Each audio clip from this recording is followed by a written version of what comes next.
السلام عليكم ورحمة الله العندي.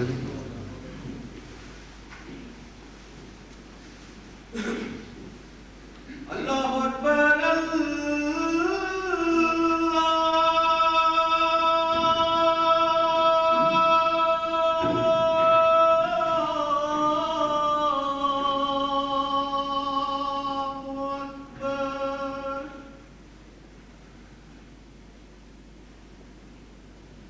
الله أكبر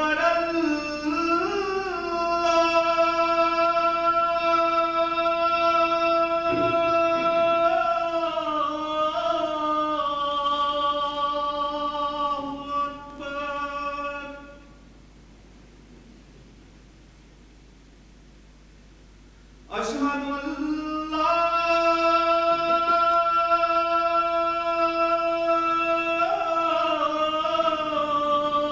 إله إلا الله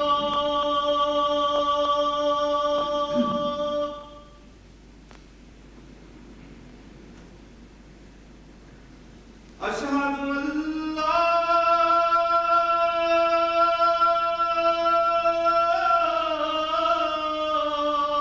إله إلا الله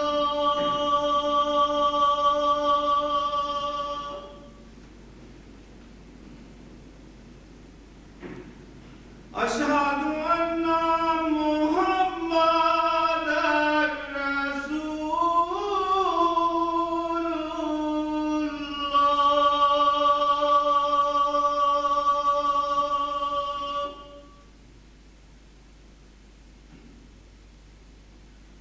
أشهد أن محمدًا رسول الله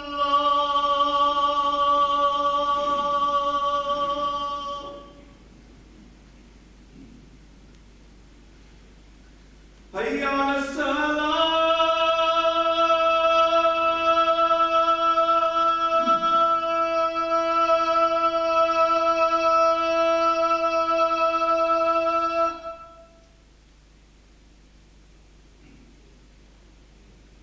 حي على الصلاة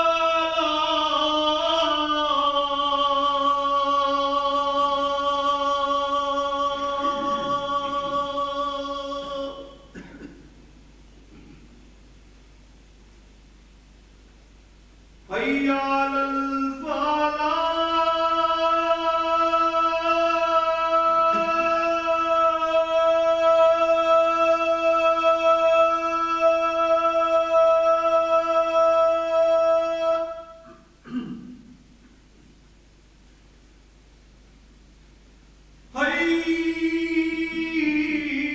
حي على الفلاح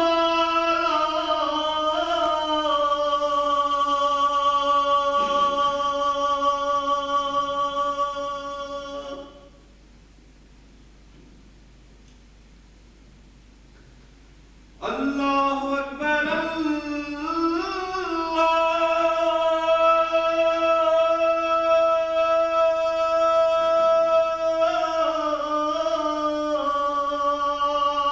الله أكبر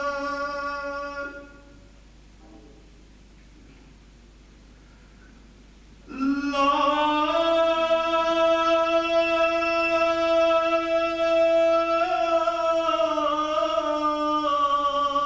إله إلا الله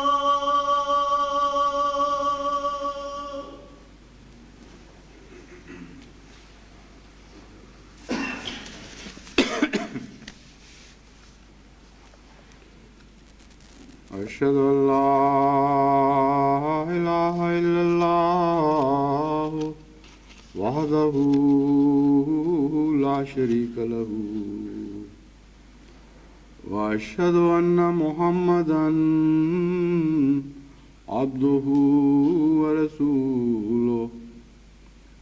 أما بعد فأعوذ بالله من الشيطان الرجيم بسم الله الرحمن الرحيم الحمد لله رب العالمين الرحمن الرحيم مالك يوم الدين إياك نعبد وإياك نستعين اهدنا الصراط المستقيم صراط الذين أنعمت عليهم غير المغضوب عليهم ولا الضالين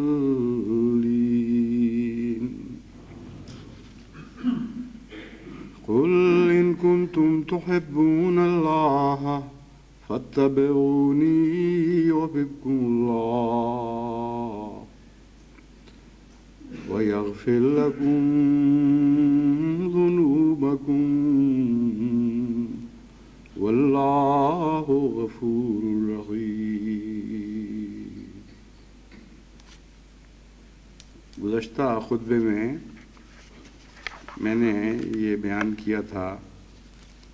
کہ تقویٰ کی دو بنیادیں ہیں، ایک اللہ کی محبت اور ایک اللہ کا خوف،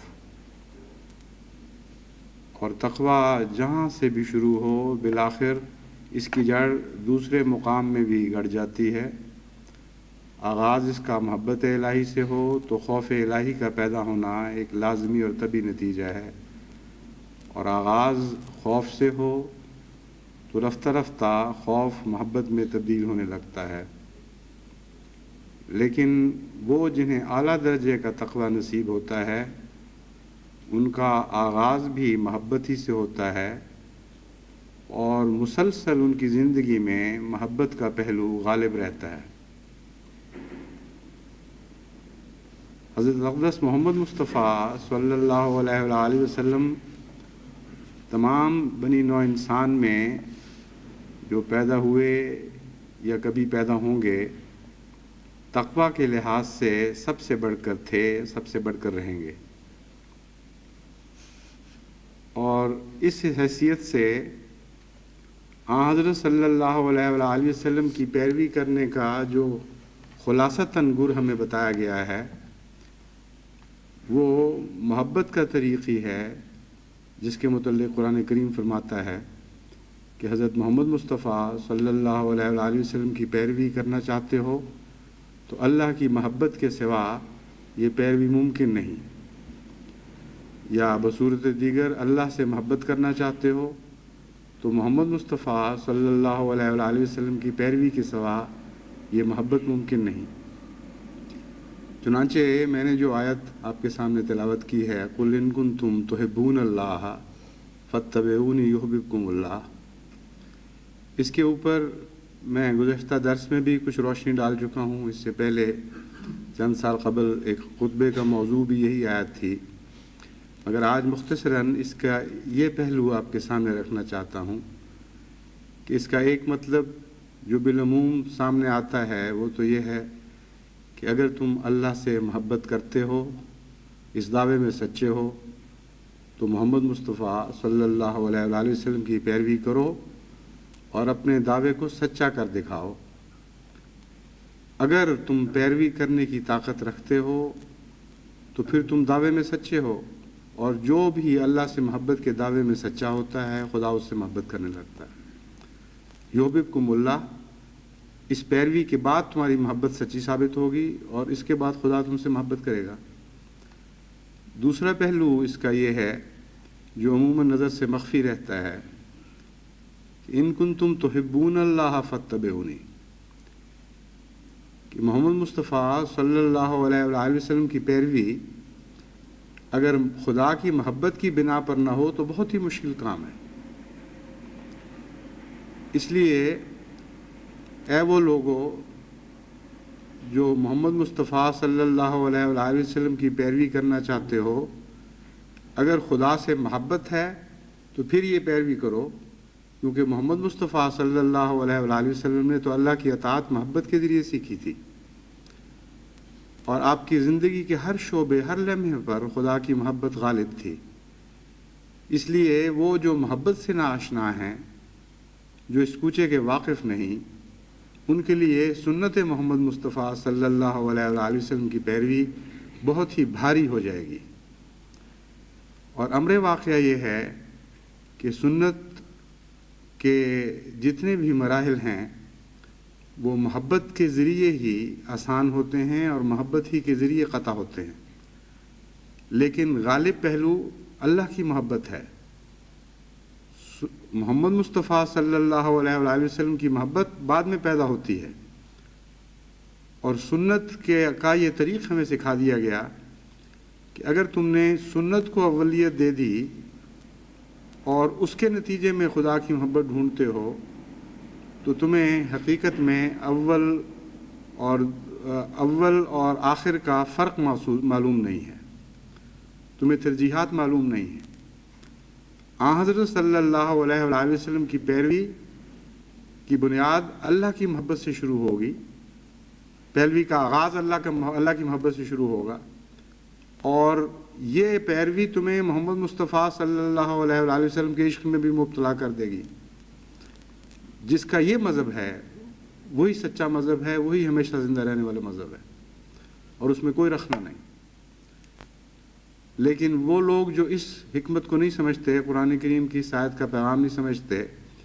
وہ بعض دفعہ سنت کو اولیت دیتے ہوئے اللہ کی محبت سے دور ہٹنے شروع ہو جاتے ہیں بجائے قریب تر ہونے کے، اور یوں محسوس ہوتا ہے ان کے مذہب میں کہ خدا اور خدائی کا مقصد صرف رسول اکرم صلی اللہ علیہ وآلہ وسلم کی پیروی کروانا تھا، حالانکہ ساری خدا کی خدائی کا مقصد تو یہ ہے کہ خدا سے محبت کی جائے، اور محبت نصیب نہیں ہو سکتی پیروی محمد مصطفیٰ صلی اللہ علیہ وآلہ وسلم کے ذریعے کے بغیر۔ تو حقیقی محبت جو خدا کی محبت کو کھینچتی ہے، اس کے لیے ایک ہی رستہ باقی رہ گیا، اور وہ سنت محمد مصطفیٰ صلی اللہ علیہ وآلہ وسلم ہے۔ تو سنت کے ذریعے خدا کی محبت حاصل کی جائے، یہ مضمون تو پھر بہت ہی وسیع ہو جاتا ہے، اور خدا کی محبت کا گر سیکھنا ہو تو سنت سے سیکھا جائے۔ اس پر اگر تفصیلی روشنی ڈالی جائے تو عمریں صرف ہو سکتی ہیں، کیونکہ حضرت صلی اللہ علیہ وآلہ وسلم کی سنت کا مضمون تو انسانی فطرت پر حاوی ہے، کسی ایک قوم کی عادات سے یا اس کے رجحانات سے تعلق نہیں رکھتا، بلکہ گہرا فطرت انسانی سے اس کا تعلق ہے۔ جہاں فطرت انسانی خدا تعالیٰ کے قریب تر ہے، وہیں آپ سنت کا مفہوم سمجھ سکتے ہیں، وہیں آپ سنت کے فلسفے کو پا سکتے ہیں۔ اس لیے یہ تو ایک اتنا وسیع مضمون ہے جس کا دنیا کی ہر قوم سے تعلق ہے، ہر زمانے کی ہر قوم سے تعلق ہے، اور اس کا حق ایک دو خطبوں میں کیا انسان ساری زندگی بھی ادا کرنا چاہے تو ادا نہیں ہو سکتا۔ اور میں نے آپ سے یہ وعدہ کیا تھا کہ کوشش کروں گا کہ رفتہ رفتہ آپ کو یہ سمجھاؤں کہ خدا کی محبت کیسے پیدا ہو سکتی ہے۔ سنت محمد مصطفیٰ صلی اللہ علیہ وآلہ وسلم کے ذکر کے سوا تو چارہ کوئی نہیں ہے، اس میں تو کوئی شک نہیں، لیکن اس مضمون کو سمجھنے کے لیے مختلف دروازے ہمارے لیے کھولے گئے ہیں، جن کا آغاز قرآن کریم سے ہوتا ہے اور آگے اس کا رستہ سنت کے ذریعے ہم پر کھلتا چلا جاتا ہے اور واضح ہوتا چلا جاتا ہے۔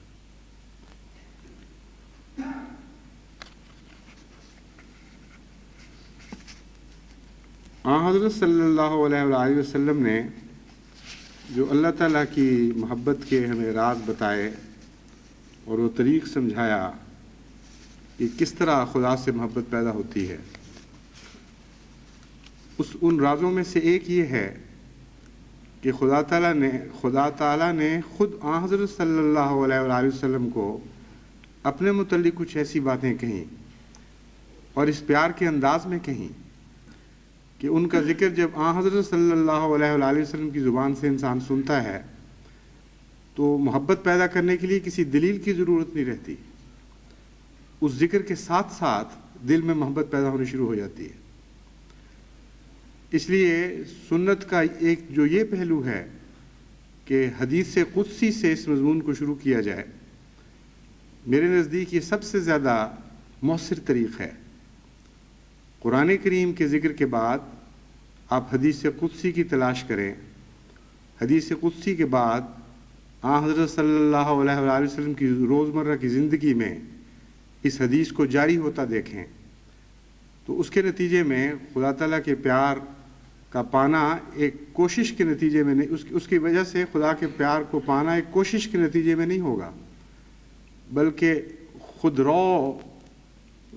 ندی کی طرح خود بخود بہتی چلی جائے گی یہ محبت، اور انسان کو محسوس بھی نہیں ہوگا کہ کس طرح میں خدا کی محبت کو پا گیا۔ ایک جاری سلسلہ بن جاتا ہے خدا کا پیار، اور اس سے زیادہ آسان طریق اللہ تعالیٰ کی محبت حاصل کرنے کا اور کوئی نہیں۔ مثال کے طور پر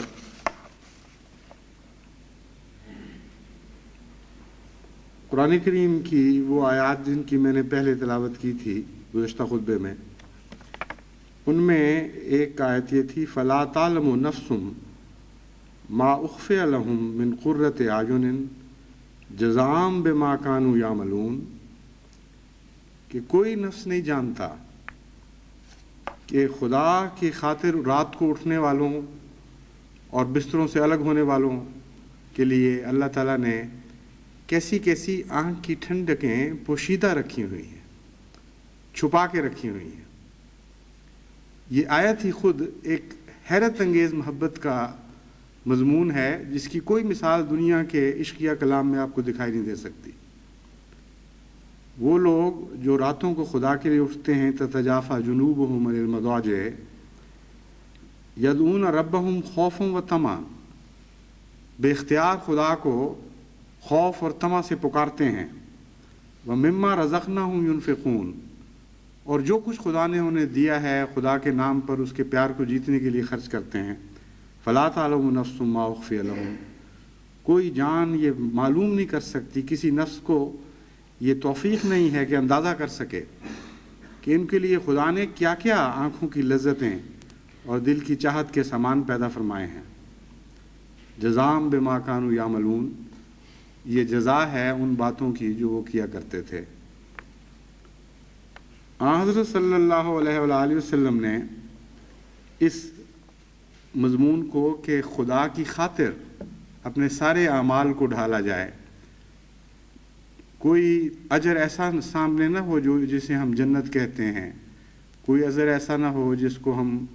دنیا کی مراد سمجھتے ہیں، بلکہ خالصتاً محبت کی خاطر اللہ کے لیے انسان اٹھے اور محبت کی خاطر اسے یاد کرے، اور آخری مقصود رضائے باری تعالیٰ ہو۔ اس مضمون کو حضرت صلی اللہ علیہ وآلہ وسلم نے مختلف مواقع پر مختلف رنگ میں بیان فرمایا۔ چنانچہ ایک موقع پر حضرت اقدس محمد مصطفیٰ صلی اللہ علیہ وآلہ وسلم نے اللہ کی طرف یہ حدیث، یہ حکایت منسوب کرتے ہوئے فرمایا، اللہ تعالیٰ اہل جنت کو کہے گا، اے جنت کے رہنے والو، وہ جواب دیں گے، اے ہمارے رب، ہم حاضر ہیں، تمام سعادتیں تیرے پاس ہیں اور سب بھلائی تیرے قبضے میں ہے۔ اللہ تعالیٰ فرمائے گا، کیا تم خوش ہو؟ جنت میں رہنے والے عرض کریں گے، اے ہمارے رب، ہم کیوں نہ خوش ہوں، تو نے ہمیں وہ کچھ دیا جو اپنی مخلوقات میں سے کسی کو نہیں دیا۔ پھر اللہ تعالیٰ فرمائے گا، کیا میں تمہیں ان نعمتوں سے بہتر نعمت نہ دوں؟ جنت والے کہیں گے، ان سے بہتر اور کوئی نعمت نہیں ہو سکتی، یا ان سے بہتر اور کوئی نعمت بھی ہو سکتی ہے۔ اللہ تعالیٰ فرمائے گا، تم پر اپنی رضا نازل کروں گا، یعنی تم سے ہمیشہ کے لیے خوش ہو جاؤں گا، اور اس کے بعد کبھی بھی تم سے ناراض نہ ہوں گا۔ یعنی عام انسان کی جنت کو جنت ہے جس کا ظاہری الفاظ میں ہم کیا گیا ہے، اور اس کی جو بھی شکل ہے وہ بھی ہم پر پوری روشن نہیں ہے، اس میں کوئی شک نہیں، وہ بھی ہم پہ مخفی ہے۔ مگر حضرت محمد مصطفیٰ صلی اللہ علیہ وآلہ وسلم نے اللہ تعالیٰ سے خبر پا کر ہمارے لیے یہ معاملہ ہمیشہ کے لیے کھول دیا کہ خدا کے خالص بندوں کی جنت وہ جنت نہیں ہے جسے عام دنیا کے لوگ دودھ کی نہروں اور شہد والی جنت سمجھتے ہیں، اس سے پرے سب سے اعلیٰ یہ مولا کی جنت ہے، اس میں وہ چاہتے ہیں، اور اس جنت میں وہ مرنے کے بعد بستے بلکہ اس دنیا سے ہی بسنا شروع کر دیتے ہیں۔ چنانچہ قرآن کریم جو فرماتا ہے لا تعلم نفس ما اخفی لهم من قرۃ اعین، اس کا ایک معنی یہ ہے کہ دوسروں کو خبر نہیں ہو سکتی سوائے اللہ کی کرنے والوں کے لیے اس محبت میں کتنی کتنی لذت، کیسی کیسی لذتیں ہیں۔ جسے دنیا والے کہتے ہیں ظالم تو نے پی ہی نہیں پتہ کہ شراب کا کیا مزہ ہے۔ تو لا تعلم و نفس سے مراد یہاں یہ ہوگی کہ کوئی دوسرا شخص جس کو خدا کی محبت کا تجربہ نہیں ہے اس کے وہم و گمان میں بھی نہیں آتا کہ وہ کیا لذتیں ہیں جو خدا ان کے لیے مخفی کر رہے ہیں۔ اور لفظ مخفی کرنے میں ایک خاص لطف ہے جسے ہم انگریزی میں سرپرائز کہتے ہیں۔ عام طور پر لوگوں کو جو پیار ہو کے لیے اپنی محبت کے اظہار میں تعجب بھی شامل کرنا چاہتے ہیں، اور تعجب کا عنصر یعنی سرپرائز کا جز اگر شامل ہو جائے تو اس سے محبت کرنے والے کو بھی زیادہ پاتا ہے، اور جس کی خاطر ایک محبت کرنے والے نے ایک اچنبھی بات سوچی ہے کہ اچانک میں اس کو بتاؤں گا یا اچانک میں اس کو ایک تحفہ دکھاؤں گا، اس کے لیے بھی بہت زیادہ لطف پیدا ہو جاتا ہے۔ تو یہ کلام خالصتاً ایک محبت کر کے گہرے رازوں سے واقف ہستی کا کلام تھا، اور یہ کلام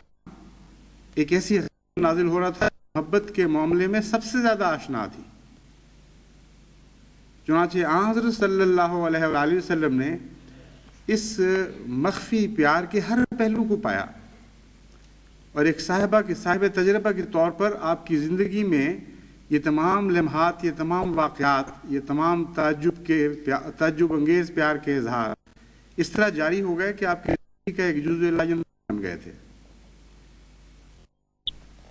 ما اخفی لهم میں ہر قسم کی محبت ہوتی ہے۔ ایک خامند کو بیوی سے جو محبت ہے اس کا لطف بھی اس میں آ جاتا ہے، اور ایک دوست کو دوست سے جو محبت ہے اس کا لطف بھی آ جاتا ہے،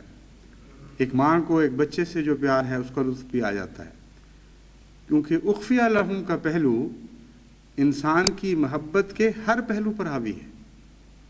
اس کا کوئی بھی آپ تصور باندھیں، کسی تعلق کا تصور باندھ لیں، اس میں آپ کو یہ اخفی لہم کا مضمون ضرور نظر آئے گا۔ ہر انسان یہ چاہتا ہے کہ کچھ میں چھپا کے رکھوں۔ مائیں بعض دفعہ اپنے بچوں کے لیے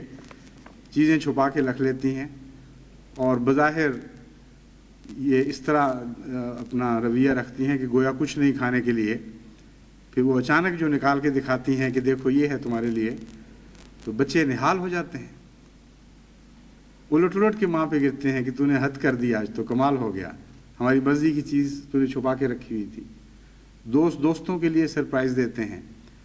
کتنا حیرت انگیز کلام ہے جو دنیا کے کسی مذہب میں، کسی کتاب میں آپ کو دکھائی نہیں دے گا۔ آپ تلاش کر کے دیکھ لیں کہ خدا کہتا ہے میں بندوں کے لیے پیار کی سرپرائزز رکھتا ہوں، اور اس زندگی میں ہی ان کے لیے مخفی ہوتی ہیں۔ قدم قدم پر اس کے پیار کے نمونے اس طرح ظاہر ہوتے چلے جاتے ہیں کہ انسان حیران ہو جاتا ہے۔ اور یہ جو آپ کے تجربے میں بھی بات آئی ہے، یہ حضرت محمد مصطفیٰ صلی اللہ علیہ وآلہ وسلم کی سنت کے طفیل ہے۔ اس طرف لوگوں کا دھیان نہیں جاتا، کیونکہ قرآن نے تو اس مضمون کو سنت سے باندھا ہوا ہے۔ فرمایا خدا محبت نہیں کرے گا جب تک محمد مصطفیٰ صلی اللہ علیہ وآلہ وسلم کے پیچھے نہیں چلو گے۔ اور ہم عام طور پر احمدیہ جماعت میں تو بکثرت اس بات کا اظہار دیکھتے ہیں کہ خدا کی خاطر کوئی انسان کوئی فعل کرتا ہے، پیار کا اظہار کرتا ہے، کوئی قربانی پیش کرتا ہے، تو خدا اس اتنے مختلف رنگ میں اس کا جواب اس کو دیتا ہے، اتنے مختلف رنگ میں اپنے پیار کا اظہار اس پر کرتا ہے تو حیران رہ جاتا ہے کہ میرا تو عمل کچھ بھی نہیں تھا جس کے مقابل پر خدا نے اتنا مجھ سے پیار کیا۔ یہاں تک تو بات درست ہے، لیکن عموماً ذہن اگلا قدم نہیں اٹھاتا کہ مجھے کیوں نصیب ہوا۔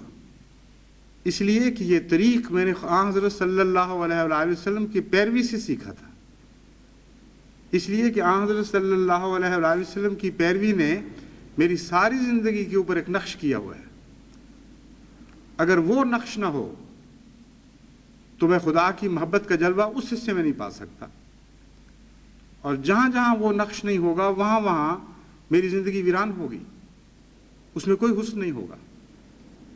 اور اس حصے میں زندگی کے اس دور میں وہ ایک سیر کرنے والا ایک ویرانے سے گزر رہا ہے، جہاں اس کو نہ ٹھنڈا سایہ مل سکتا ہے، نہ کوئی خوبصورت موڑ ہے اس کے لیے، نہ کوئی سستانے کے لیے جگہ، نہ پیاس بجھانے کے لیے ٹھنڈا پانی۔ ایسے سفر سے طبیعت اکتا جاتی ہے۔ لیکن اگر خیال ہو، اگر یہ شعور بیدار ہو کہ لذت کیا ہے اور میں سفر کیوں کر رہا ہوں، اگر شعور مر چکے ہوں تو بعض دفعہ انسان لمبے سفر کرتا ہے، اس کو پتہ نہیں لگتا میں کیا کر رہا ہوں، بے ہوشی اور ایک بے وقوفی کی حالت میں اپنی زندگی بسر کر دیتا ہے۔ تو حضرت صلی اللہ علیہ وآلہ وسلم کی پیروی کا مضمون خدا کی محبت سے باندھ کر قرآن نے عجیب کرشمہ دکھایا ہے۔ ہر دنیا کا مضمون آسان کر دیا ہے، ہر نیکی کا سفر آسان کر دیا ہے، توحید کی روح ہمیں بتا دی، توحید خالص کہتے کس کو ہے، اور حضرت صلی اللہ علیہ وآلہ وسلم سے محبت کرنے کا فلسفہ کیا ہے، آپ پر درود ہم کیوں پڑھیں اور کس طرح پڑھیں۔ ہر پیروی کے بعد جب خدا آپ سے پیار کرے گا تو ہر پیار کے بعد آپ کو اگلا قدم اٹھانا چاہیے، ہر پیار کے بعد بے ساختہ آپ کے دل سے درود اٹھنا چاہیے کہ اے میرے آقا، اے میرے محمد، تیری جوتیوں کے غلام، ہم جیسے ذلیل انسانوں کو بھی خدا محبت کے اظہار فرما رہا ہے، اس لیے کہ ہم نے تیری پیروی کی تھی، اور خدا کی محبت کا ہر اظہار تیری پیروی سے باندھ دیا گیا ہے، اس کے سوا کوئی بھی نہیں ہے صورت۔ کس طرح انتشار کے ساتھ ایک پھر توحید پیدا ہوتی ہے، اور کبھی نہ ٹوٹنے والی توحید کا مضمون انسان کے سامنے ابھرتا ہے۔ تو محبت کے ذریعے جو تقویٰ نصیب ہوتا ہے اس میں پھر افتراق کوئی نہیں ہوتا، اس میں مضمونوں کا آگے پیچھے کرنا یا خلط ملط کرنے کا خطرہ باقی نہیں رہتا۔ یہ وہم نہیں پیدا ہو سکتا پھر کہ حضرت صلی اللہ علیہ وآلہ وسلم کے مقام کو نعوذ باللہ من ذالک خدا کی توحید کے مقابل پر نہ کھڑا کر دیا جائے۔ ایسی حیرت انگیز آیت ہے قُلْ إِن كُنتُمْ تُحِبُّونَ اللَّهَ فَاتَّبِعُونِي يُحْبِبْكُمُ اللَّهُ، کہ اس کی روشنی میں آپ شش جہات میں سفر کر جائیں، آپ کے لیے کوئی ٹھوکر نہیں، کوئی خطرہ نہیں، کوئی خدشہ نہیں۔ تو تقویٰ اگر سیکھنا ہے تو اس میں شک نہیں کہ محمد مصطفیٰ صلی اللہ علیہ وآلہ وسلم سے سیکھا جائے گا، قدم قدم آپ کی پیروی سے سیکھا جائے گا، لیکن آغاز اس سفر کا خدا کی محبت کے سوا اور نہیں ہو سکتا۔ بس اس کا ایک دوسرا معنی یہ بھی بن جائے گا کہ ہر سفر کے لیے تم زیادہ راہ لیتے ہو، میرے پیچھے آنا چاہتے ہو، اگر میرے پیچھے چلنا ہے تو میں تو انہی کو بلاؤں گا جو خدا کی محبت کا زیادہ راہ لے کر میرے پیچھے چلتے ہیں، ورنہ میرا سفر ایسا وسیع ہے، ایسے رستوں سے گزرتا ہے کہ اس ذات کے سوا کوئی ذات تمہارے کام نہیں آ سکتا۔ چند دن میں فاقے مر جاؤ گے، تم میرے ساتھ نہیں چل سکو گے۔ ہاں خدا کی محبت کا مضمون لے کے چلتے ہو تو پھر ہر قدم، ہر وادی پہ تمہارا یہ سفر آسان ہوتا چلا جائے گا۔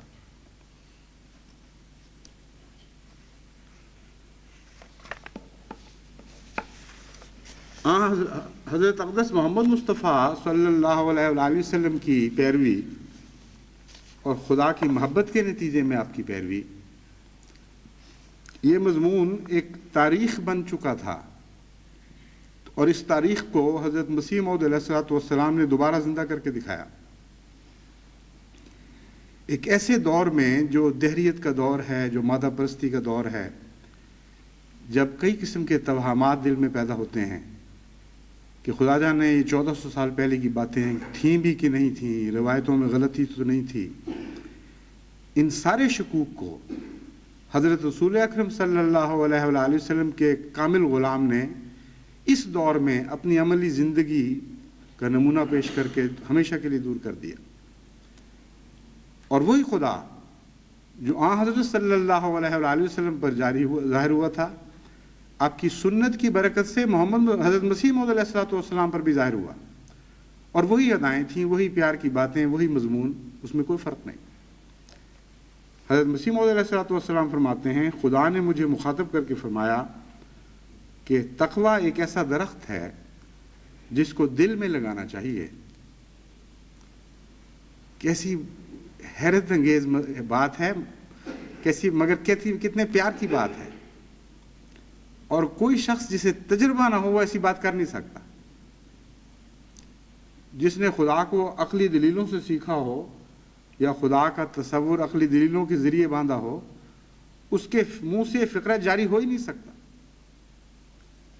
اس لیے لازماً یہ خدا کا کلام ہے، وہ سچا ہے جس پر یہ کلام جاری ہوا۔ تقویٰ ایک ایسا درخت ہے جس کو دل میں لگانا چاہیے۔ چنانچہ حضرت مسیح موعود علیہ السلام کا تقویٰ کا مضمون بھی محبت الہی سے تعلق رکھتا تھا۔ محبت الہی کی بنا تھی جس کی وجہ سے آپ نے سنت کی پیروی کی، اور اس سنت کی پیروی کے نتیجے میں ہر قدم پر آپ کو خدا کی محبت نصیب ہوئی، اور آپ کا آخری مقصد خدا سے پیار کا اس کی مرضی تھی۔ ایک موقع پر حضرت مسیح موعود علیہ السلام نے فرمایا کہ خدا سے محبت مجھے اتنی شدید ہے، اتنی گہری محبت ہے کہ اگر خدا کی ساری جنتیں، ساری نعمتیں اٹھا کر خدا کی ساری نعمتیں ایک طرف ہوں اور خدا کی محبت کے لیے جہنم میں جانا پڑے، تو میں جہنم قبول کر لوں گا اپنے لیے، اور ان نعمتوں کے منہ پہ تھوکوں گا بھی نہیں۔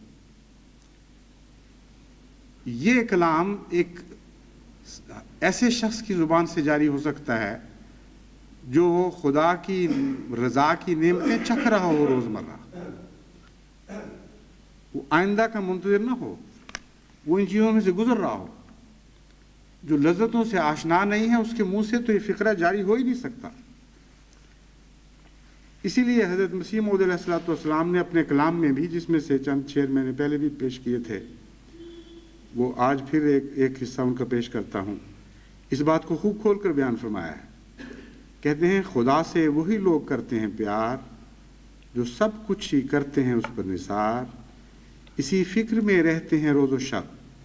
کہ راضی وہ دلدار ہوتا ہے کب۔ بس خدا کی رضا کے لیے وہ سب کچھ کرتے ہیں، اور خدا کی رضا کی جنت ہی ہے جس کے وہ ہمیشہ طالب رہتے ہیں، اور یہ عشق کے بغیر ممکن نہیں۔ عاشق سے ایسی حرکتیں سرزد ہو سکتی ہیں، لیکن دوسرے شخص سے کبھی ایسا نہیں ہو سکتا۔ اور حقیقت یہ ہے کہ ہمارے روزمرہ کی زندگی میں ایسے مشاہدات ہوتے رہتے ہیں جن کے نتیجے میں ہم خود یہ جان سکتے ہیں، تجربے سے یہ پہچان سکتے ہیں کہ اصل راز رضا اور پیار میں ہی ہے،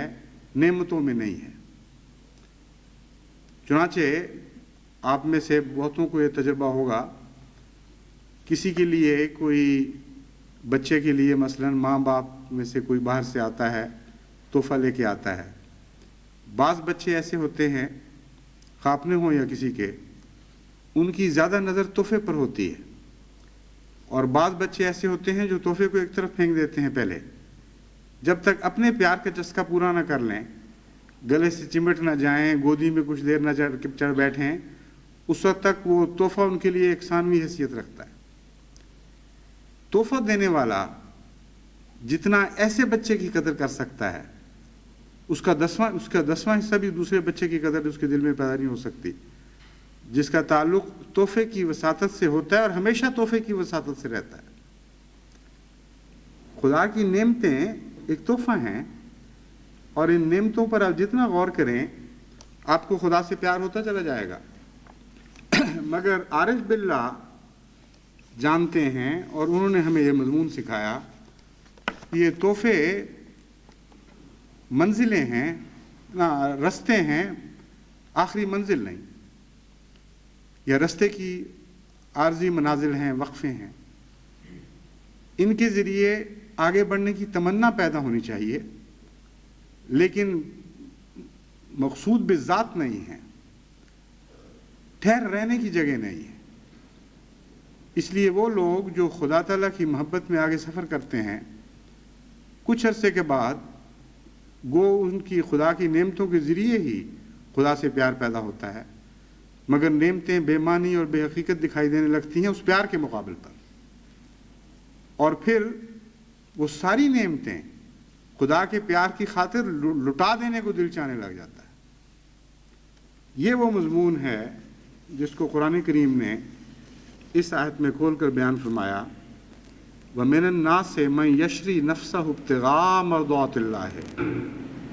وَاللَّهُ رَءُوفٌ بِالْعِبَادِ، کہ دیکھو خدا کے بندوں میں سے بعض ایسے بھی ہیں، مَن يَشْرِي نَفْسَهُ، اپنی جان لٹا بیٹھتے ہیں، جو ابتغاء مرضات اللہ، ان تمناؤں میں، ان امیدوں میں کہ کاش ہمیں خدا کی رضا کی جھلکیاں نصیب ہو جائیں۔ اس مضمون کے اول مخاطب حضرت اقدس محمد مصطفیٰ صلی اللہ علیہ وآلہ وسلم تھے۔ بعض دفعہ جس طرح آپ کے لیے خدا کے پیار کی جنتیں مخفی تھیں، آپ کا ذکر بھی بعض دفعہ خدا اخفا سے کرتا ہے، یہ بھی ایک پیار کا خاص اظہار ہے۔ اور آپ کے لیے جو مخفی جنتیں تھیں ان میں سے ایک یہ جنت بھی تھی کہ جب اس آیت سے گزرتے ہوں گے بے انتہا عشق اچھلتا ہوگا اللہ کا دل میں کہ میرے مولا نے میرا کتنے پیار سے ذکر فرمایا، میرے متعلق یہ کہا۔ اور یہ ہو سکتا ہے کہ رسول اکرم صلی اللہ علیہ وآلہ وسلم کو علم نہ ہو کہ آپ کے متعلق یہ کہا گیا، وَمِنَ النَّاسِ مَن يَشْرِي نَفْسَهُ ابْتِغَاءَ مَرْضَاتِ اللَّهِ۔ ایسے ایسے بندے بھی ہیں میرے، اس شان کے بندے ہیں کہ میری مرضی کی خاطر اپنا سب کچھ بیچ ڈالتے ہیں۔ کوئی چیز نفس کا بیچ ڈالنے کا مطلب ہے کوئی تمنا ہی باقی نہیں رکھی، نہ نعمت سے کوئی دلچسپی ہے، نہ آرام سے کوئی تعلق، کوئی بھی خواہش نفس ایسی نہیں جو اپنے لیے وہ رکھ چھوڑیں۔ وہ کہتے ہیں ہمیں تو مرضی مولا کی عادت پڑ گئی ہے، اے مرضی مولا تیری تمنا میں جیتے ہیں، تو ہمیں جھلکیاں دکھاتی چلی جا اور ہم اپنا سب کچھ تجھ پر فدا کرتے چلے جاتے ہیں۔ حضرت مسیح موعود علیہ الصلوۃ والسلام نے بھی جو کچھ پایا حضرت محمد مصطفیٰ صلی اللہ علیہ وآلہ وسلم کی سنت سے پایا۔ اور جب ہم پڑھتے ہیں قُلْ إِن كُنتُمْ تُحِبُّونَ اللَّهَ فَاتَّبِعُونِي يُحْبِبْكُمُ اللَّهُ، تو اس مضمون کو سمجھنے کے لیے اس قسم کی آیتوں کی تلاش کرنی چاہیے، یہ اس مضمون کو کھولتی چلی جائیں گی۔ اور قرآن کریم اس مضمون کے اظہار سے بھرا پڑا ہے۔ اس کثرت سے قرآن کریم میں ایسی آیتیں پھیلی ہوئی ہیں جو ان کنتم تحبون اللہ کی تشریح کر رہی ہیں، اور آن حضرت صلی اللہ علیہ وآلہ وسلم اور بعض دوسرے انبیاء کے ذکر سے بھری ہوئی ہیں، جن میں یہی مضمون بیان ہوا ہے کہ اگر آپ وہ پڑھیں اور ان پر غور کریں تو آپ کو ہر روز خدا تعالیٰ کی طرف سے ایک تازہ رزق عطا ہوگا۔ حضرت مسیح موعود علیہ الصلوۃ والسلام نے بھی، جیسا کہ میں نے بیان کیا ہے، حضرت رسول اکرم صلی اللہ علیہ وآلہ وسلم کی پیروی کے ذریعے اپنی خدا سے محبت کا اظہار کیا، اور اپنے خدا سے عشق کو آن حضرت صلی اللہ علیہ وآلہ وسلم کی سنت میں ڈھال کر اس عشق کا سچا ہونا ثابت کر دیا۔ اس کے نتیجے میں خدا تعالیٰ نے آپ کے لیے جو لذتیں مخفی رکھی تھیں اپنے ذکر میں اور اپنے پیار میں، اس کا اظہار آپ نے بارہا نظم میں بھی کیا، نثر میں بھی فرمایا۔ چنانچہ یہ کشتی نوح کی عبارت جو بارہا آپ کے سامنے پڑھی گئی ہے، اسی بے اختیار پیار اور اس بے ساختہ عشق کے اظہار پر مبنی ہے جو خالصتاً سچائی کی سرچشمے سے پھوٹتا ہے. اس کا کوئی بھی تعلق تصنع سے نہیں ہوتا. فرمایا ہمارا بہشت ہمارا خدا ہے، ہماری اعلیٰ لذات ہمارے خدا میں ہے. کوئی غیر اللہ سے محبت کرنے والا، کوئی دنیا سے پیار کرنے والا یہ فقرہ کہہ ہی نہیں سکتا. کسی ملا کے دماغ کے کونے میں بھی یہ بات نہیں آ سکتی کہ ہمارا بہشت ہمارا خدا ہے. فرماتے ہیں ہماری اعلیٰ لذات ہمارے خدا میں ہیں، کیونکہ ہم نے اس کو دیکھا اور ہر ایک خوبصورتی اس میں پائی. یہ دولت لینے کے لائق ہے اگرچہ جان دینے سے ملے. من یشری نفسہ ابتغاء مرضات اللہ، وہی مضمون ہے جو بیان فرما رہے ہیں. یہ دولت لینے کے لائق ہے اگرچہ جان دینے سے ملے، اور یہ لال خریدنے کے لائق ہے اگرچہ تمام وجود کھونے سے حاصل ہو. اے محروموں، اس چشمے کی طرف دوڑو کہ وہ تمہیں سیراب کرے گا. یہ زندگی کا چشمہ ہے جو تمہیں بچائے گا. میں کیا کروں اور کس طرح اس خوشخبری کو دلوں میں بٹھا دوں، کس دف سے بازاروں میں منادی کروں کہ تمہارا یہ خدا ہے، تا لوگ سن لیں، اور کس دوا سے میں علاج کروں تا سننے کے لیے لوگوں کے کان کھلیں.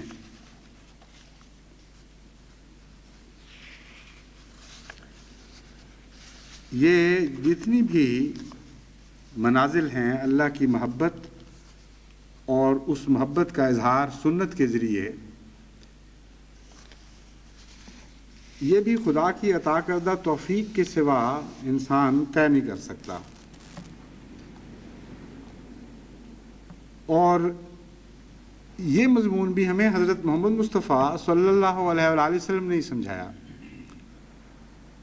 اور یہ جو پہلے قدم اٹھانا ہے کیسے اٹھے؟ باقی قدم پہلے قدم کی برکت سے خود ہی اٹھنے لگتے ہیں، لیکن سوال یہ ہے کہ وہ پہلا قدم کون سا ہے؟ جب اچانک دل میں خدا کی محبت کا شعلہ اس طرح پیدا ہو کہ پھر اس سے پھلجھڑی کی طرح ایک روشنیوں کا سلسلہ پھوٹ پڑے. یہ جو مشکل ہے اس کو آسان کرنے کے لیے حضرت صلی اللہ علیہ وآلہ وسلم فرماتے ہیں کہ حضرت داؤد علیہ السلام یوں دعا مانگا کرتے تھے: اے میرے اللہ، میں تجھ سے تیری محبت مانگتا ہوں اور ان لوگوں کی محبت جو تجھ سے پیار کرتے ہیں، اور اس کام کی محبت جو مجھے تیری محبت تک پہنچا دے. اے میرے خدا، ایسا کر کہ تیری محبت مجھے اپنی جان، اپنے اہل و عیال اور ٹھنڈے شیریں پانی سے بھی زیادہ پیاری اور اچھی لگنے لگے.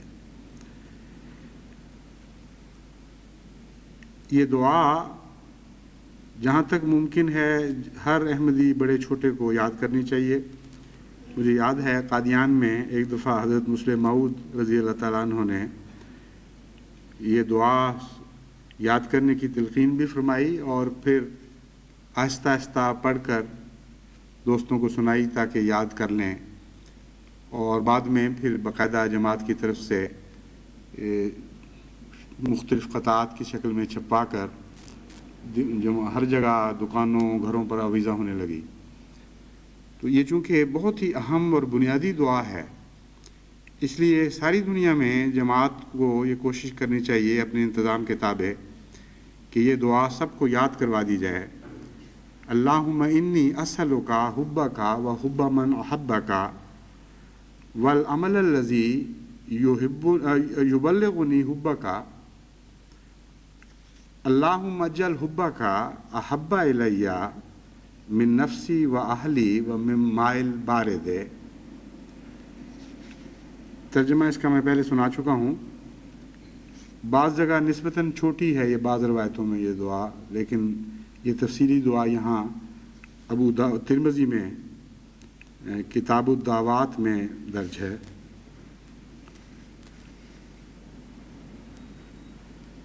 اس دعا میں کچھ اور باتیں بھی ہیں جو انسان کی نظر سے بالعموم میں نے دیکھا ہے کہ اوجھل ہو جاتی ہیں. حالانکہ جو شخص محمد مصطفیٰ صلی اللہ علیہ وسلم سے پیار کرتا ہو اس کی نظر سے اوجھل ہونی چاہیے نہیں۔ سوال یہ پیدا ہوتا ہے کہ اس دعا کا آغاز کیسے ہوا؟ کیا نعوذ باللہ حضرت صلی اللہ علیہ وآلہ وسلم کو خدا اس لیے یہ خبر دے رہا تھا کہ آپ کو پتہ نہیں تھا کہ خدا کی محبت کیسے حاصل کی جاتی ہے؟ اور کیا نعوذ باللہ حضرت داؤد کی مثال دے رہا تھا کہ داؤد سے سیکھو اگر مجھ سے محبت کرنا سیکھنا ہے؟ یہ تو بالکل ہی لغو خیال ہے، اس کی کوئی بھی حقیقت نہیں ہے۔ اور قرآن کریم اس مضمون کو بڑی شدت کے ساتھ ٹھکراتا ہے۔ حضرت صلی اللہ علیہ وآلہ وسلم اللہ تعالیٰ سے عشق کے مقام میں ایک اتنے بلند و بالا اور عرفہ منزل پر بلند و بالا اور عرفہ مقام پر فائز تھے کہ آپ کے اس مقام کو 7ویں آسمان سے بھی آگے گزر جانے والا دکھایا گیا ہے، اور مختلف انبیاء کو جو مختلف آسمانوں پر دکھایا گیا ہے یہ بتایا گیا ہے کہ ان کا خدا کا عرفان یہاں تک تھا، ان کا خدا کی محبت کا تصور یہاں تک تھا، وغیرہ وغیرہ۔ تو ظاہری طور پر تو یہ کوئی ایسے آسمان نہیں ہیں جن کو دکھایا گیا ہے اس حضرت صلی اللہ علیہ وسلم کے معراج میں۔ یہی مضمون تھا کہ خدا کی محبت اور خدا کے عرفان میں کون سا نبی قریب تر ہوا۔ تو اس مضمون کے سامنے اس حدیث کا یہ ترجمہ اس حدیث کے متعلق یہ خیال کر لینا کہ خدا تعالیٰ رسول اللہ صلی اللہ علیہ وسلم کی تربیت کر رہا تھا، یہ تو بالکل عقل میں پڑنے والی بات نہیں ہے۔ اس لیے بھی یہ حدیث بیان نہیں ہو سکتی، اس لیے بھی یہ مضمون رسول اللہ صلی اللہ علیہ وسلم کے سامنے بیان نہیں ہو سکتا کہ آپ اپنی امت کو بتائیں کہ اس معاملے میں آپ کی نہیں بلکہ حضرت داؤد کی پیروی کریں۔ یہ کیسے ہو سکتا ہے؟ جس کی سنت کامل ہو اس کی پیروی کو چھوڑ کر ایک پرانے نبی کا ذکر کر کے کہ اس کی پیروی کرو، یہ نہیں ہو سکتا، ناممکن ہے۔ اس حدیث کے مضمون کو سمجھنے کے لیے بھی محبت کا عرفان ہونا ضروری ہے، اس کے بغیر یہ حدیث سمجھ نہیں آ سکتی۔ ایک شخص جو اپنے محبت میں بہت بڑھ جاتا ہے، بسا اوقات اس کی اپنے محبوب سے گفتگو اس طرح ہوتی ہے کہ میرے سوا تو نے کس سے پیار کیا ہے، اس کی باتیں بھی مجھے بتا، میرے سوا کس نے تجھ سے پیار کیا تھا، مجھے اس کے قصے بھی سنا۔ اور یہ ذکر بھی بہت پیار کا مخفی طریق پر ایک عاشق اور ایک محبوب کے درمیان چلتا رہتا ہے، کبھی شکوے کا رنگ اختیار کر لیتا ہے، کبھی چولوں کا رنگ اختیار کر لیتا ہے، کبھی اس تمانیت کا رنگ کہ ہاں مجھ سے بڑھ کر کبھی اس نے کسی اور سے پیار نہیں کیا۔ تو یقیناً حضرت صلی اللہ علیہ وآلہ وسلم سے خدا تعالیٰ نے ان واقعات کا اظہار جو گزشتہ انبیاء کے خدا کے پیار سے تعلق کے واقعات ہیں اسی رنگ میں فرمایا ہے، اور کوئی اس کا مقصد نہیں تھا۔ اور حضرت صلی اللہ علیہ وآلہ وسلم کے سامنے جب یہ مضمون پیش ہوا ہوگا تو کوئی نئی بات آپ کو معلوم نہیں ہوئی، یہ معلوم ہوا کہ داؤد نے بھی منتیں کر کر کے خدا سے محبت مانگی تھی، اور جو بھی خدا سے محبت مانگتا ہے ہر انسان کو اللہ تعالیٰ محبت عطا کر دیتا ہے، مگر یہ مراد نہیں ہے کہ اس محبت کا مقام گویا کہ آن صلی اللہ علیہ وسلم کی محبت سے افضل تھا۔ لیکن یہ جو باتوں کا رنگ ہے اس سے معلوم ہوتا ہے کہ بہت ہی ایسے پیار کے قصے چلتے رہے حضور اکرم صلی اللہ علیہ وسلم اور اللہ کے درمیان، جن کی بسا اوقات محض اشارتاً جھلکیاں دکھائی دیتی ہیں، اور وہ بھی مخفی چل رہے ہیں۔ چنانچہ اس لحاظ سے میں نے بسا اوقات احادیث پر غور کیا ہے تو میں حیران رہ گیا کہ بہت سی حدیثیں ہیں جن کے مضمون کو ہم دوسروں کے اوپر چسپاں ہوتا ہوا سمجھتے ہیں، دراصل مخفی طور پر حضرت اقدس محمد مصطفیٰ صلی اللہ علیہ وآلہ وسلم کی محبت کا مضمون لیے ہوئے تھی۔ اور حضرت صلی اللہ علیہ وآلہ وسلم میں اس قدر انکساری تھی اور اتنی حیا تھی کہ بعض دفعہ ایسے مضمون کو ذکر کرتے ہوئے جس کا آپ کی ذات سے تعلق ہوتا تھا، حیا کی وجہ سے کہ میری محبت ظاہر نہ ہو جائے، کھل نہ جائے سب کے سامنے، یوں ذکر فرما دیا کرتے کہ خدا کے ایک بندے نے ایسا کیا، اور خدا کے ایک بندے سے خدا نے ایسی بات کی۔ اور بعض دفعہ ملتی جلتی باتیں دوسرے انبیاء کی بیان فرما دیا کرتے تھے. تو جب خدا کہتا ہے قُلْ إِن كُنتُمْ تُحِبُّونَ اللَّهَ فَاتَّبِعُونِي يُحْبِبْكُمُ اللَّهُ، تو اس دعوے میں یا اس پیغام میں جو حضرت صلی اللہ علیہ وآلہ وسلم کی زبانی ہمیں موصول ہوا، ایک ذرہ بھی مبالغہ نہیں ہے. ہرگز اس میں کوئی تحدی نہیں ہے، کوئی زبردستی نہیں ہے ہم پر. یہ کوئی ایسا دعویٰ نہیں ہے کہ بس میں نے نہیں اب تم سے پیار کرنا کہ جب تک تم محمد رسول اللہ علیہ وسلم کے پیچھے نہ چلو. اس دعوے کا یا اس تلقین کا ذرہ ذرہ سچا ہے، اور کسی جگہ سے نصیب ہو ہی نہیں سکتا خدا کے پیار کا طریق سیکھنا. کسی درس سے اب یہ میں نہیں بٹتی جو محمد مصطفیٰ صلی اللہ علیہ وآلہ وسلم کے در سے بٹتی ہے. سارے پیمانے خشک ہو گئے. اگر کسی نے خدا سے سچے پیار کا طریق سیکھنا ہے تو سوائے اس کے کہ حضرت محمد مصطفیٰ صلی اللہ علیہ وآلہ وسلم کی پیروی کرے اور تلاش کرے، باریک نظر سے دیکھے کہ کس طرح آپ خدا سے پیار کیا کرتے تھے اور کس طرح پیار کے راز و ریاض ہوا کرتے تھے آپ کے اور اللہ کے درمیان. اس سے اللہ تعالیٰ فرماتا ہے کہ بے اختیار میں تم سے محبت کرنے لگوں گا. یحببکم اللہ، اس کے درمیان میں کوئی صلہ نہیں رکھا، کوئی اور لفظ نہیں رکھا. شرط یہ بیان فرما دی کہ اگر تم محبت کرتے ہو تو محمد رسول اللہ صلی اللہ علیہ وسلم کے پیچھے چلو. جہاں جہاں آپ گئے ہیں وہیں میں ملوں گا، اور اس طرح ملوں گا کہ میں تمہیں محبت اور پیار سے دیکھ رہا ہوں گا. اس لیے یہ مضمون کامل بھی ہو گیا ہے اور مختصر بھی ہے،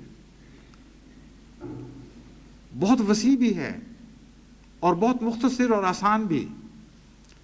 حضرت صلی اللہ علیہ وآلہ وسلم کی پیروی کے ذریعے خدا کی محبت کا اظہار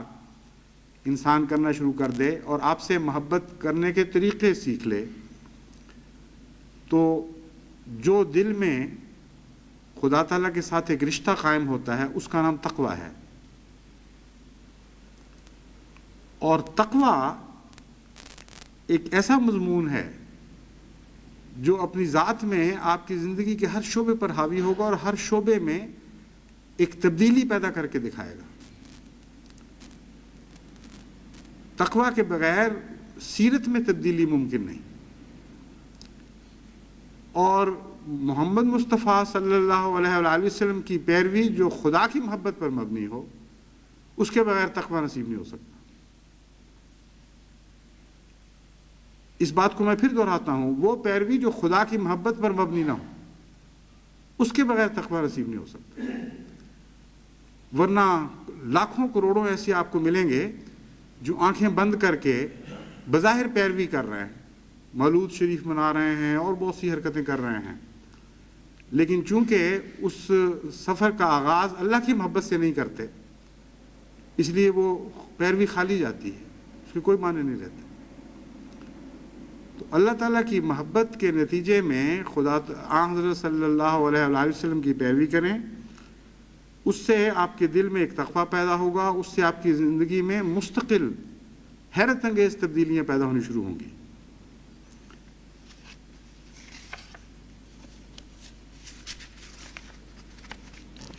حضرت مسیح موعود علیہ السلام نے اس مضمون کو خوب کھول کر مختلف اپنی کتب میں مختلف پیراؤں میں بیان فرمایا ہے. تقویٰ کے نتیجے میں انسان کو عقل کیسے حاصل ہوتی ہے، اور تقویٰ اور عقل دراصل ایک ہی چیز کے دو نام بن جاتے ہیں. اس مضمون پر روشنی ڈالتے ہوئے حضرت مسیح موعود علیہ السلام فرماتے ہیں، یا ایھا الذین آمنوا ان تتقوا اللہ یجعل لکم فرقانا ویکفر عنکم سیئاتکم ویجعل لکم نورا تمشون بہ. یہ قرآن کریم کی آیت ہے. فرماتے ہیں یعنی اے ایمان والو، اگر تم متقی ہونے پر ثابت قدم رہو اور اللہ تعالیٰ کے لیے اتقاء کی صفت میں قیام اور استحکام اختیار کرو، تو خدا تعالیٰ تم میں اور تمہارے غیروں میں فرق رکھ دے گا. یعنی تقویٰ اگر دل میں ہو اور جس طرح تقویٰ حضرت مسیح موعود علیہ الصلوۃ والسلام نے سمجھا اور بیان فرمایا، تو یہ ہو نہیں سکتا کہ ایک احمدی میں اور ایک غیر احمدی میں، ایک دوسرے مذہب والے میں کوئی فرق نظر نہ آئے۔ یہ وہ بنیادی چیز ہے جو ہمارے لیے ہمیشہ کسوٹی کا کام دیتی رہے گی، اور اس کسوٹی پر ہمیں اپنے آپ کو پرکھنا پڑے گا۔ زندگی کے کسی شعبے سے انسان احمدی کا تعلق ہو، اگر وہ تقویٰ پر مبنی ہے نا، اس کے دل میں تقویٰ خدا نے ڈالا ہے اور اس کا عمل تقویٰ پر مبنی ہے، تو قرآن کریم کے اس بیان کے مطابق، جس کی تشریح حضرت مسیح موعود علیہ السلام نے فرمائی، یجعل لکم فرقانا، تمہیں اور تمہارے غیروں میں ایک فرق رکھ دے گا۔ اب یہ بھی بڑا دلچسپ مضمون ہے۔ فرق یہ نہیں فرمایا کہ تم فرق پیدا کر لو گے، اور فرق پیدا کر دے گا بھی نہیں فرمایا، فرق رکھ دے گا۔ بہت ہی عظیم کلام ہے۔ حضرت مسیح موعود علیہ الصلوۃ والسلام کی فصاحت و بلاغت کا یہ مرقع ہے۔ فرماتے ہیں یہ جو تقویٰ ہے، یہ بھی چونکہ خدا تعالیٰ کی طرف سے نصیب ہوتا ہے، تقویٰ کا پھل بھی خدا کی طرف سے ملتا ہے، اور جو انسان فرق کر کے دکھانا چاہتا ہے اس کے لیے تو کوشش درکار ہوتی ہے، لیکن یہاں سچے تقویٰ کے نتیجے میں پھل کے طور پر آسمان سے یہ فرق نازل ہوتا ہے۔ وہ خدا شخصیت میں سجا رہا ہے، رکھ رہا ہے چیزیں کہ یہاں میں یہ فرق رکھ رہا ہوں، اور جو فرق خدا رکھتا ہے اس فرق میں اور پیدا کیے ہوئے فرق میں، انسان کی کوششوں سے جو فرق پیدا ہوتے ہیں، زمین و آسمان کا فرق ہوتا ہے۔ خدا کا رکھا ہوا فرق بالکل اور چیز ہے، وہ کیفیت ہی اور ہے، اس کی کوئی تشبیہ آپ دنیا میں دے نہیں سکتے کسی چیز سے۔ ایک خلق ہے جو انسان اپنی کوشش سے بناتا ہے، اور ایسا خلق آپ کو دنیا کی ہر تہذیب میں دکھائی دے گا۔ وہ بھی ایک فرق ہوتا ہے غیر اخلاقی قوموں کی نسبت۔ اخلاق یافتہ قومیں اخلاق زیادہ بہتر ہوتی ہیں۔ وہ جو اخلاق باختہ قومیں ہیں، ان میں اور اخلاق یافتہ قوموں میں ایک ایسا فرق ہے جو ہر ایک آدمی کو دکھائی دیتا ہے۔ مگر یہ جو فرق ہے جو مسیح موعود علیہ السلام فرما رہے ہیں، یہ خدا رکھتا ہے۔ ان اخلاق یافتہ قوموں میں یہ لوگ بالکل ممتاز دکھائی دیتے ہیں، جن کو خدا تعالیٰ اپنے فضل سے تقویٰ کے نتیجے میں ایک اخلاقی برتری عطا فرماتا ہے۔ وہ ان کے مقابل پر یوں لگتا ہے جیسے زمین کو آسمان سے کوئی نسبت نہیں، ان دنیا والوں کے اخلاق کو ان خدا سے اخلاق ماننے والوں کے ساتھ کوئی نسبت نہیں رہتی۔ اور پھر وہ فرق کیا ہے؟ وہ عقل کل ہے، جس کو آپ اخلاق کہہ لیں یا نور کہہ لیں یا تقویٰ کا عملی اظہار کہہ لیں، جو نام بھی آپ دیں۔ حضرت مسیح موعود علیہ السلام اسی آیت کی روشنی میں تشریح کرتے ہوئے فرماتے ہیں، وہ فرق یہ ہے کہ تم کو ایک نور دیا جائے گا، جس نور کے ساتھ تم اپنی تمام راہوں پر چلو گے، راہوں میں چلو گے۔ یعنی وہ نور تمہارے تمام افعال اور اقوال اور قوا اور حواس میں آ جائے گا، تمہاری عقل میں بھی نور ہوگا، اور تمہاری ایک اٹکل کی بات میں بھی نور ہوگا۔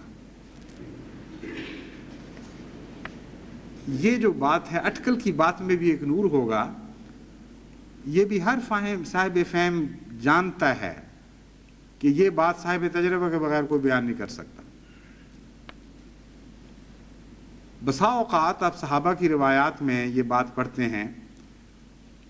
کہ حضرت مسیح موعود علیہ السلام نے ایک بات کہی اور خدا نے اسی طرح پوری کر دی، اور یہ بات حضرت رسول اکرم صلی اللہ علیہ وآلہ وسلم کی پیشگوئی کے مطابق تھی۔ اللہ تعالیٰ نے آپ کو اپنے بعض غلاموں کے متعلق کی خبر دی تھی کہ اگر وہ خدا پر قسم بھی کھا جائیں گے تو خدا ان کے پیار کی وجہ سے ان کی قسموں کو پورا کر دے گا، حالانکہ خدا کی طرف سے ان کو خبر نہیں دی گئی ہوگی۔ تو جو وعدہ دیا گیا تھا حضرت محمد مصطفیٰ صلی اللہ علیہ وآلہ وسلم کو، جس کی بنیاد قرآن کی اس آیت میں ہے، یجعل لکم فرقانا، اور بعد میں فرمایا وَيَجْعَلْ لَكُمْ نُورًا تَمْشُونَ بِهِ، اور تمہارے لیے ایک نور پیدا کرے گا جس کے ذریعے تم چلو گے۔ حضرت مسیح موعود علیہ الصلوۃ والسلام فرماتے ہیں وہ نور ایسا کامل ہوتا ہے کہ اٹکل سے بھی بات کرے اگر کوئی آدمی تو خدا اسے سچی کر دکھاتا ہے۔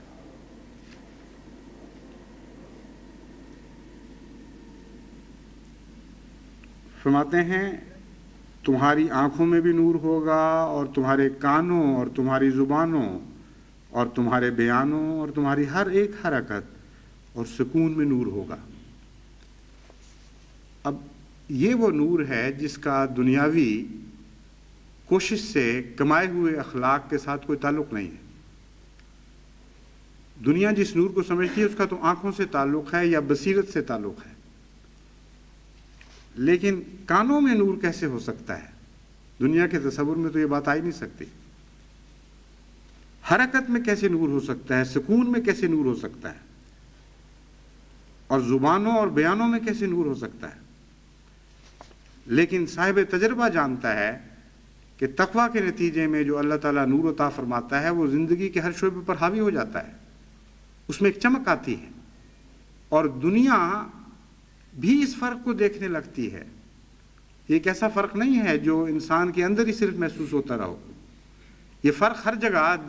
ظاہر ہونا شروع ہو جاتا ہے۔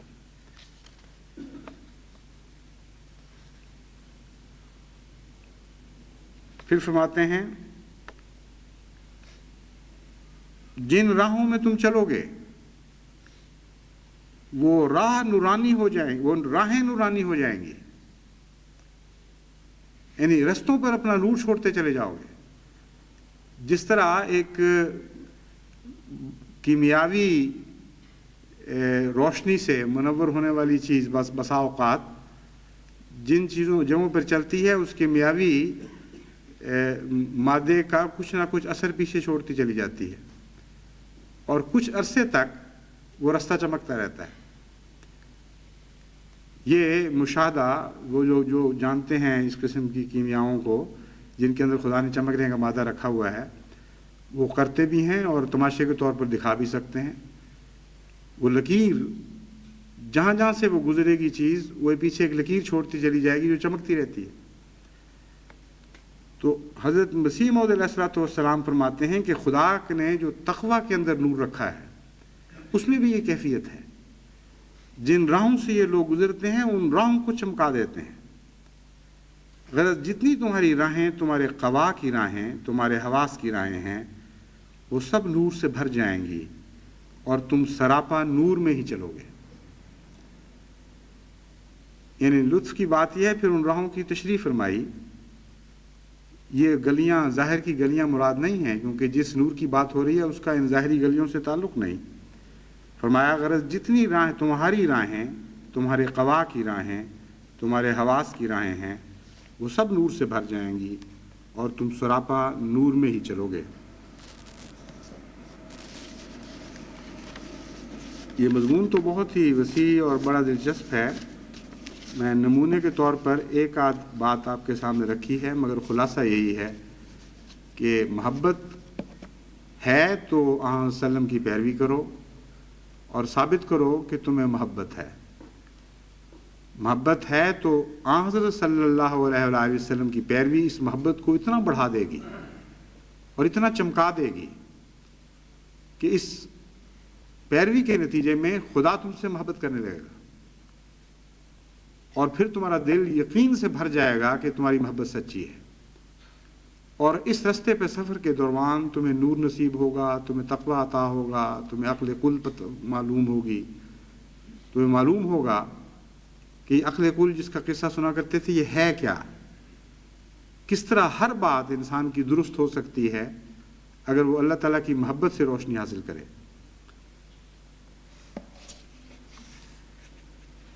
اب چونکہ وقت زیادہ ہو گیا، اس کے مضمون کا ایک اور حصہ رہتا تھا